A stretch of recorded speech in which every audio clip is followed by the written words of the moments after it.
I think the thing that always gets me is this idea of we forgive our leaders, like we forgive our monsters, but we point at theirs as if they're unique. They're something Mhm. different. And it's like, dude, George Bush invaded a country, killed 1 million people. He's not a good man. Donald Trump is backing a genocide. He's not a good man. Obama was having drone wars that was murdering people across the board. Not to mention the overthrow of Ukraine that led us to. He's not a good man. Like none of these are not good people, even though you hug your monsters. And it's like, yeah, it's frustrating. It becomes a frustrating thing when you work for an opposition media network. Oh, it becomes frustrating. The world becomes a frustrating place. The world becomes a very frustrating place. Well, Speak, you hug your monsters because they're not monsters. but they And should be. well, they are, but see, the West, the media spends an awful lot of time personalizing and vilifying the enemy. So what's happening in Ukraine in terms of Western media is not as much Russia as it is Putin. George Bush was operating on behalf of the United States, defending democracy. They told you the noble lie, as Plato would talk about in the Republic. They Yeah. told you the noble lie. But Maduro in Venezuela, it's Maduro that is evil. We have to go in and remove Nicolas Maduro. We have to go in and bring about regime change in Russia because Putin is a dictator. So they vilify the individual. That makes it much easier to construct the narrative about it's good versus evil. And so that is one reason I believe why it's easy for us to love our monsters. Mm. Is a noble lie always necessary for a society to function? For a society to function, I don't think so. I think Even it's necessary for this society to function, but I don't think you know is everybody supposed to know everything? Probably not. But if you're not involved in genocide, why not tell the people the truth? if you're not if you're not just randomly, exterminating entire groups of ethnicities and people, why not tell them the truth?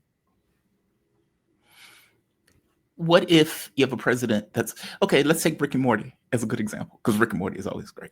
Oh, Um, you have a noble king. King is great. mm-hmm. He is fantastic. He does amazing things for the people in the population. The king is a pedophile. Do you tell the population that the king is a pedophile? Yeah.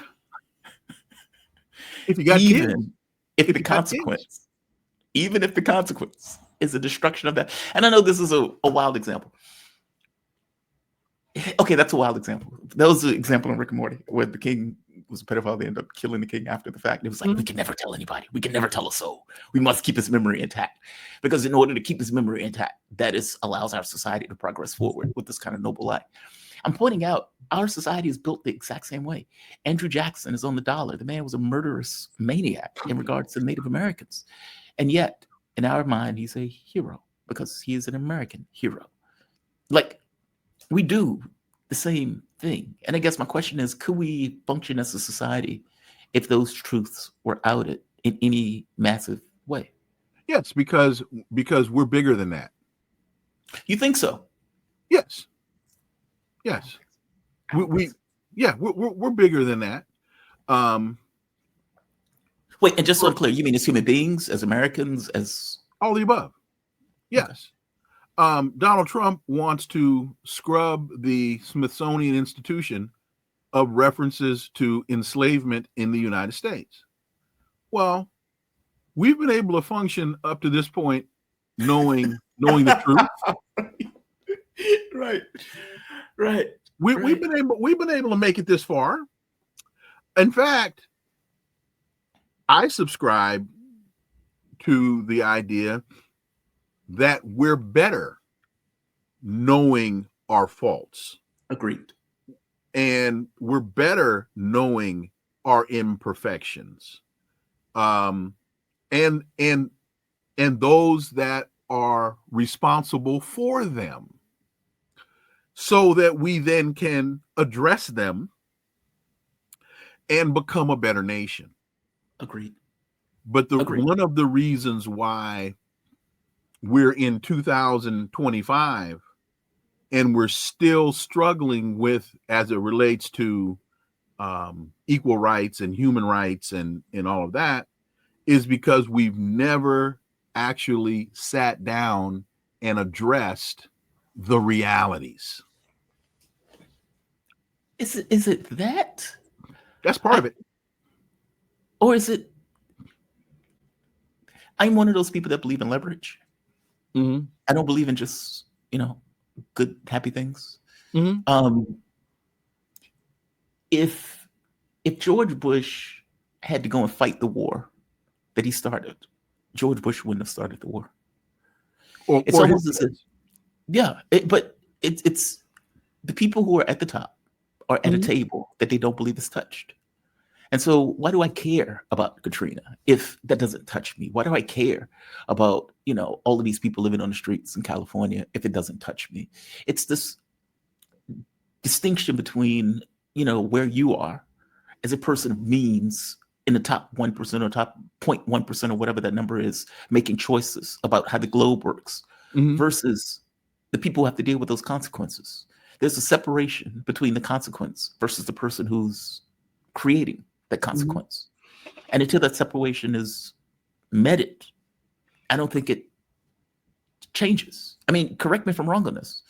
Like, if you can just push a button and kill somebody somewhere else in the world, do you really care? You don't even see the person who's getting killed. You find out on the news, but you didn't see the destruction. You didn't see the civilians. You weren't connected to the civilians in any particular way. It's not even your country at that point. Or let's take it to a U.S. example. You have all of these people who are effectively living on the streets. You have all of these people who are missing health care, have to like $50,000, $60,000, $70,000 of debt from just the temerity to get an education. Something, by the way, that's beneficial to your society. The people, they don't care. Like, from their point of view, they can exploit, and they can use the exploitation of that labor. They can use these laws and these things, despite the consequences that it create. Because at the end of the day, they're elite, they stay rich, and they are separate and distinct from it. They can go into their enclaves, they can blow themselves off into space. They don't care. It's the inability for action to meet consequence that I think is a large part of the problem. Correct me if I'm wrong. They've been you're absolutely right. But they've been taught not to care. They have bought into a dynamic that is based upon a different narrative. So, I don't know the man, but I would think that when Barack Obama was in his 20s, he was probably a pretty cool dude to hang out with. Smoked a lot of dope. Yeah. Let's go, come on, Barry, surf's up. Let's go smoke a doobie. Yeah, man. Right. Let's drink some bourbon and but there came a point where, and it might have been when he was at Columbia and he met Brzezinski,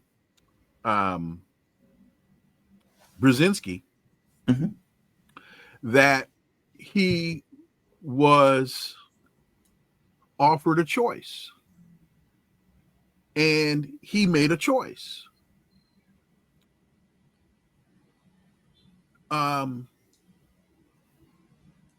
So he could have gone another way.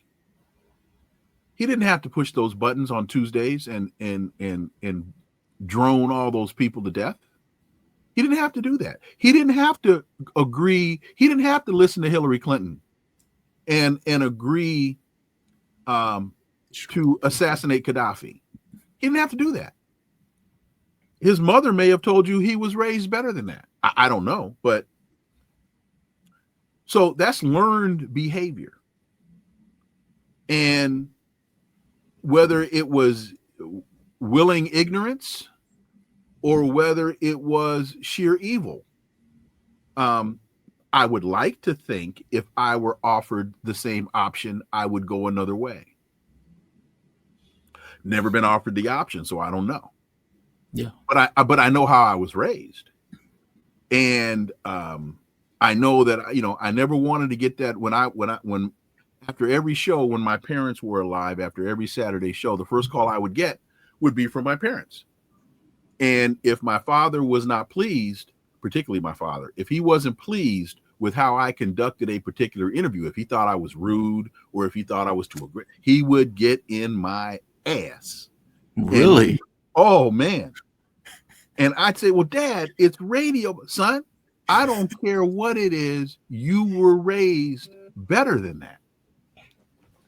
And it took a while for me to realize, you know what? I don't have to follow that line. I was raised better than that. I can do this differently. I don't have, I'm not going to mention any people's names. I don't have to be that guy. I can be this guy. And so, he made decisions. And I differentiate Obama from W. Bush because Obama wasn't raised as an elite. I see. He was raised like a lot of us were raised.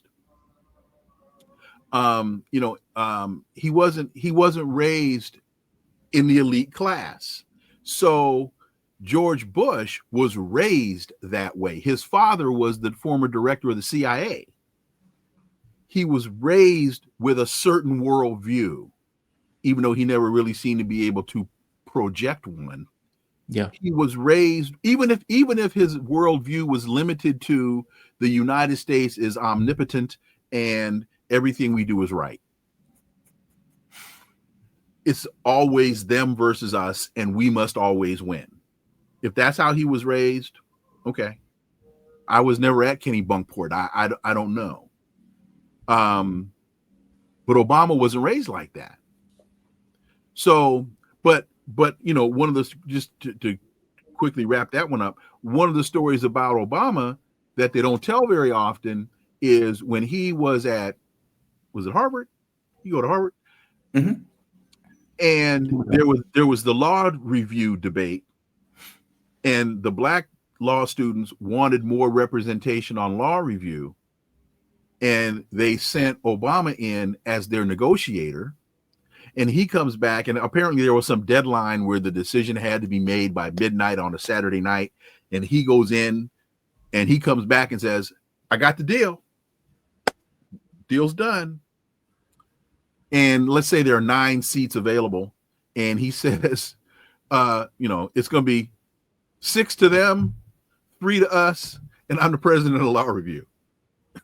What a deal. What a deal. That's a bargain. That's a bargain for me. So. Oh, that's hilarious. I'm of mine that in order to get in certain positions, you have to go between certain lines. And American generals. Yeah. Like I give you an example, Gorbachev. I got into this big argument with, as you know, having worked at a Russian station. Well, I'm sorry, I should have said American black generals. But he is not a favorite of Russia. Like every Russian that I've ever met has hated Gorbachev. I remember my engineer one day, I mentioned Gorbachev. Look, as an American, right? I grew up liking Gorbachev because he was American. I like him for different reasons than many Americans like him. It's not that I like him for this notion of trying to end the Cold War. Well, or for the fall of the Soviet Union, which is what many Americans like him for. I like him because he tried. That's what I like him for. I like him because he was an optimist. Right. And it's like this cynicism that's steeped into our societies. Like when the Soviet Union failed, the US looked at it and says, yes, that sucker believes that we're actually going to work with him. Right. They were never going to work with him. Right. But in his mind, he's like, I'm going to make I think I can get this deal done. I think I can get this deal done. And I think I can bring the world to peace. And I think I can bring us from the edge of the nuclear apocalypse. That was in his mind. He was wrong. He was deeply wrong. And I think he also believed I don't have to sell out my economy to Western banks in order to do that. Right. He wanted a federation. It all collapsed. Right. But I like it because he tried. Right. Now, to your point, as you point out, well, they could have done something different. They could have went a different pathway. Is Gorbachev the poster boy for that's not true? That you're in a cynical process. And in the cynical process, you have to behave in your environment as your environment demands you to behave. That's a brutal question. I know it's a brutal question. I don't even like to ask the question. I'm more of a Star Trek. Sorry. Ask that question again. Is he the poster boy for that you are stuck responding to the environment in the way that you see your environment? Like meaning, I can't be loved. They always say that Star Trek characters can't exist in a Star Trek universe because you have like the Romulans, you have all these other characters who are just cutthroat and just ready to go after you at a moment's notice. And you have these Star Trek characters who are willing to give their lives and all this other stuff. It's like they will be eaten alive in real life. Like you need plot armor to keep this Federation intact because they would get destroyed in real life because of all of these other cynical empires that are going out for their own self-interest without any regard for it, meaning we're going for what is in our best interest, period. It's not about love and light. It's not about ethics. It's not about morality. We're going out for our best interests. And I'm saying when you're in an environment that is built that way, constructed that way, can you be that love and light character? Like meaning, is Gorbachev the poster boy that he effed it up because he was trying to be an optimist in an environment where optimists get eaten alive for that very optimism? No. I got to be sure I understand which part of the question I'm answering. It's the same question. No, but it had a couple parts. Okay. And I don't think Gorbachev was wrong in his objective.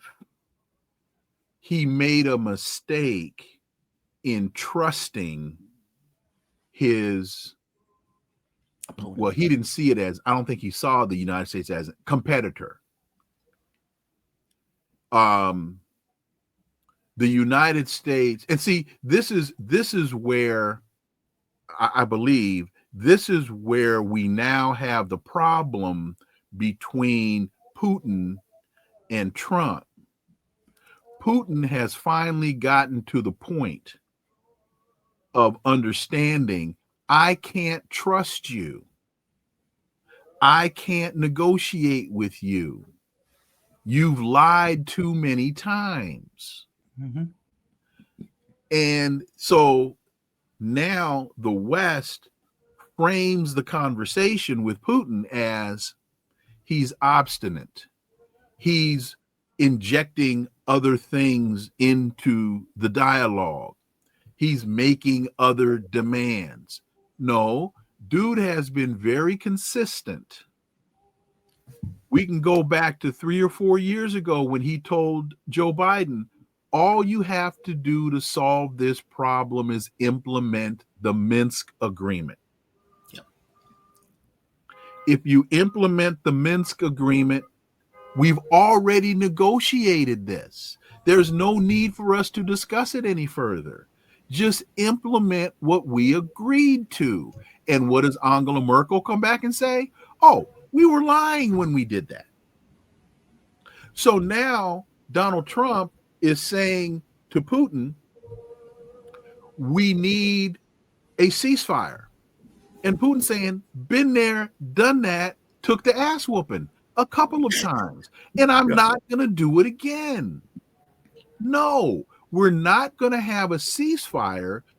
Basically, what he's saying, in my interpretation, you are going to surrender, or I'm going to continue to whoop that ass. Yes.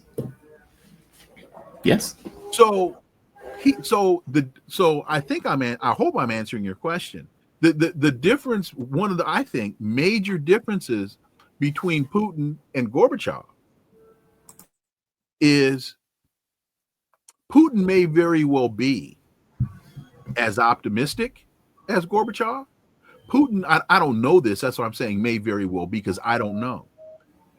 He may very well be as much of an optimist as Gorbachev was, but he's also a realist. He's dealing in the politics of realism, and he has come to understand he cannot trust the United States.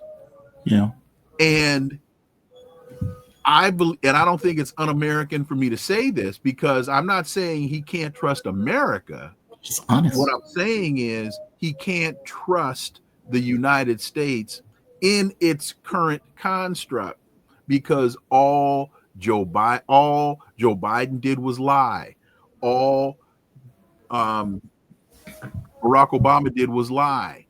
All Donald Trump does is lie.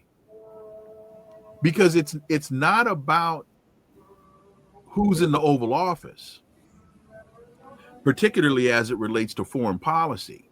It's not about the policy of the administration. It's American foreign policy. It's all about the Wolfowitz doctrine. It's all about full spectrum dominance. And if to me, it's analogous to trying to negotiate with the Zionist colony of Israel. And I've been asked this question: how do you sit and negotiate a peace deal? You don't. With someone who is sworn to your extermination and has said it and is very clear about it. I am here to eliminate you. Well, it's analogous to being almost pregnant. How do you negotiate that? You can't. Why? So this is one of the issues I have, with Hamas, and I probably need to talk to Laith Marouf about this. Hamas and Hezbollah.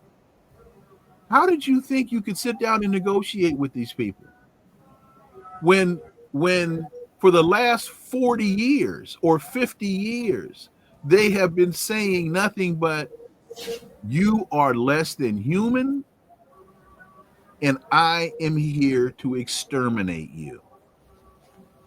How do you negotiate that? It goes to Iran also, right? Yes, absolutely. And see, part of the problem there is people don't really understand the history. See, that's the other. In fact, I had this conversation with somebody yesterday about understanding the history. So if folks, in talking about Ukraine, if you understand the history, going back to just going back, I ain't even talking about going back to Alexander the Great and all of that, Catherine the Great. No, just go back to 1990 or 1991, and Jim Baker and Gorbachev, and not 1 inch closer to the Soviet Union, if you agree, 1 inch to the east, to reunite East and West Germany. Go back, and if you've read the "Niet means Niet" memo, cable, where Bill Burns says, "Hey, these folks aren't joking. This is serious stuff. They're not playing. They're telling you no, and they're serious. If you understand." But we've been sold this bill of goods, this pig in a poke, that Putin just woke up with a burr under his saddle and decided, on a Friday morning, you know what I'm gonna do today? I think I'm gonna invade Ukraine. No. In Iran. When was the last time, other than me or you, I'm saying this to the audience, you heard the name Mohammad Mossadegh? Mm. You know, the Yeah. United States started that conflict in Iran in 1956. And see, if you don't understand the mentality of that region, then you don't understand if you don't understand 1956 or 1957, whenever we overthrew Mossadegh, the democratically elected prime minister Mossadegh, if you don't understand that history, understand their mentality, then you can't understand 2025, because they don't forget. And when they tell you this isn't over, they're not talking about me and you. They're talking about 53. Thank you. They're talking about the issue. And whether it's my child, my grandchild, my great-great-grandchild, my great-great-great-great-great-great, until somebody in my bloodline settles this issue, the issue is not settled. We created the unrest in the region when we overthrew Mossadegh, reimposed the Shah upon them, and then he became a head-chopping, murdering dictator. But if you don't understand that, why are they so angry? Like they're chanting "Death to America." They carry anger a long time. But in many regards, it's not even really anger. It's justice. The Quran is a book about justice. It's not about anger. It's about justice. You have to keep, it's about, what do you call it? Balance the scales. Balancing the scales. When you put stuff out in the universe, it comes karma. Oh, karma. Yeah. And I'm not trying to offend any Muslims. I'm no Quranic scholar, but you put something out there, now you got to deal with it. And I mean, they don't call it karma. I'm just using that as an example. You put it out there. Now you have to make it right. And until you make it right, we can't settle the matter. It's simple. Yeah. Just do right. That's all you got to do. Just do right. Make it sound so easy. I think you got to guess. You got to go. Oh no, I'm saying you make it sound so right. It's so easy. Just do look, man. You're from Richmond. I'm from Sacramento, California.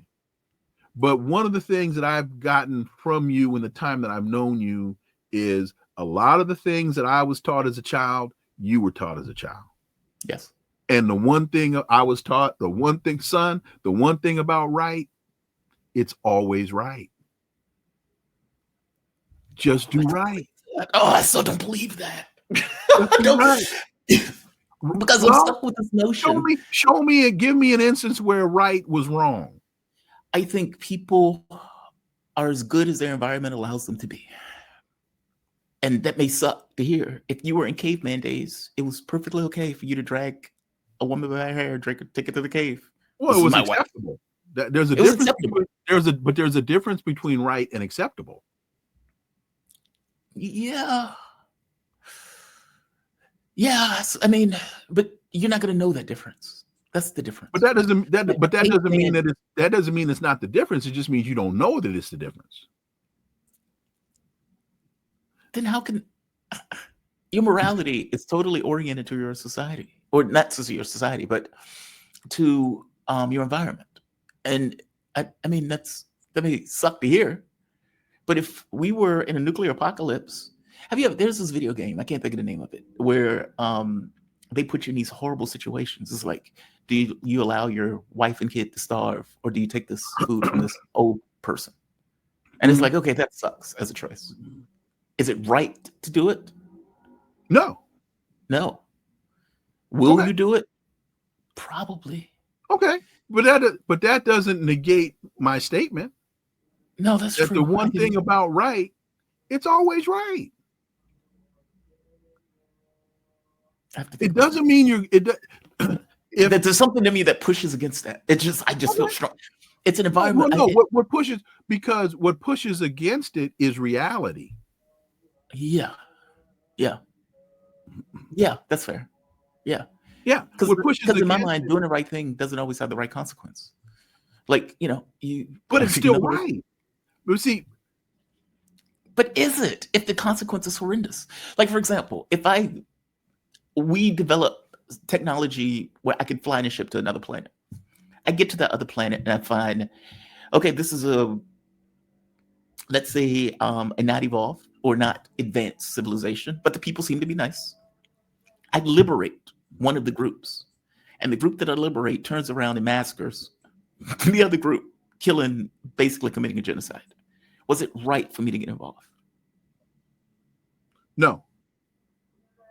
Why not? If you don't understand the history of the conflict, and you may very well have wound up with your American arrogance, you may have you entered into the circumstance thinking you knew everything, only to find out you got suckered and you liberated the wrong crew. I saw people being tortured and killed by a murderous dictator, and I went to free those people. What you thought. But I mean, that's hard. I mean, that's what I'm saying. Right is not always easy. This is a hypothetical. So it is a hypothetical. All I can tell you is I was raised to understand right and wrong. And in fact, part of what I was told by my parents was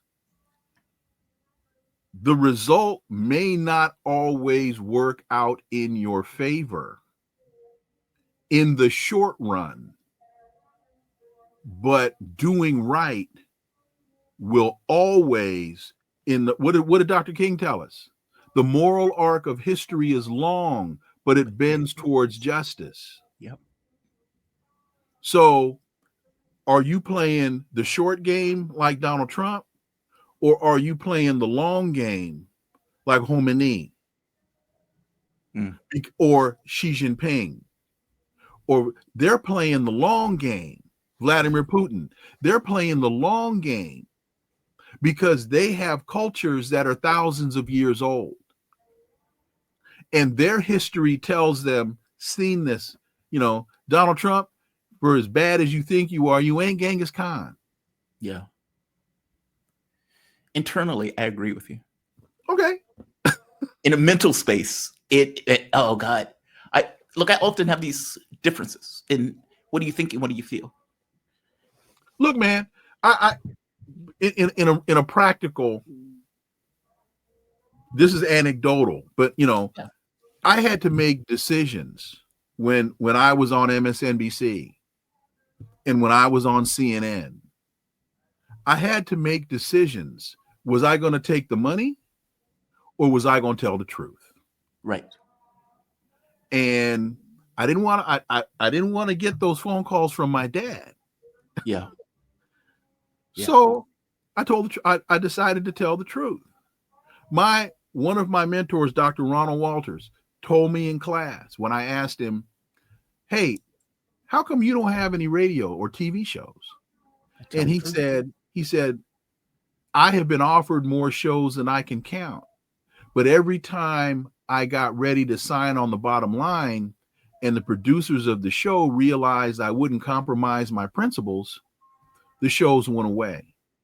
And then he looked at me and he said, "As a student of mine, don't you ever compromise."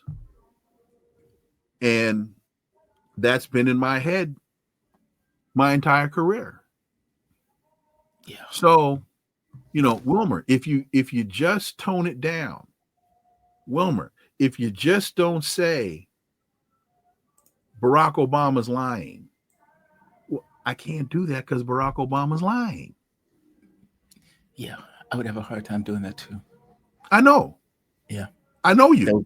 That would be rough. That would be rough.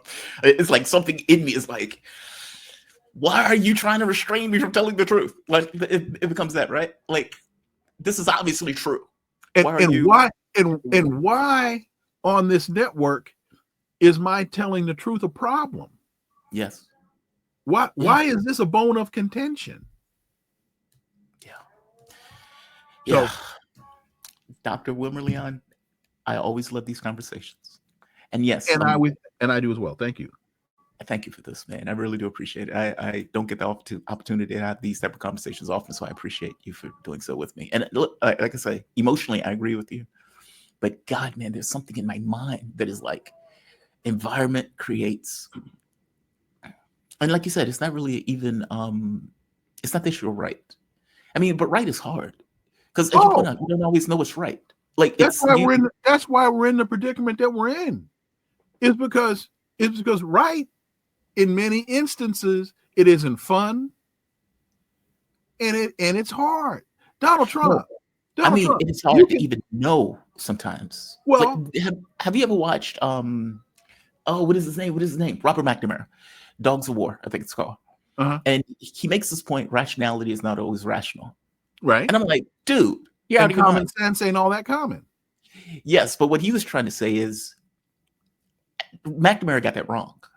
What McNamara was trying to say is you were presented with situations, and in those situations, what the rational act is not always the right thing. It's not always the thing that gets you to where you're trying to actually get to. And my thing is like, well, dude, you're not making a rational act. You're making an act that's in your interests. That's different. Like there's a global rationality that you can take, that you're looking at this stuff from a larger perspective of how do I, let's say, navigate this for the best outcomes. That's not what you were doing in Vietnam. You got time? You were doing that in Vietnam. You got time for 2 quick points? Yeah, please. Okay. So just yesterday, I'm listening to this NPR report, and they're talking about somebody's written a book about right and wrong and so on and so forth. And this guy tells a story that when he was a kid, a number of folks in his high school were basically terrorizing his house. They shot his dog. They killed his dog. What? Some high school friends of his, he lived out somewhere like in Iowa, Idaho, somewhere, and they killed his dog. They shot his dog. And then they came up a couple nights or weeks later and they blew up his mailbox. So he gets so incensed that he goes into his dad's room, he gets a pistol, he gets in the truck, and he goes out late one night looking for these hoodlums. And he finds them going down this long, dark road, and he comes up behind them with his high beams on. There are 3 of the guys in the truck. They get out of their truck unarmed. And he, in his mind, is on his way to murder these 3 guys, these 3 kids. He's on his way to murder them. That's what he's going to do. And they don't know it's him behind them because the high beams are blinding them as they're getting out of the truck. He says, I realized that when they got out of the truck, they were unarmed. He said, I got out of the truck with my pistol and I was going to shoot them dead in the road. Nobody would have ever known it was me. He said, but in an instant, I realized if I did that, I would become a murderer. Yes. And I would be a murderer for the rest of my life. And I did not want to be that person. I got in my truck and I went back home. So that's rough. Donald Trump, you can end this conflict in Ukraine by simply tapping out. You can tap out.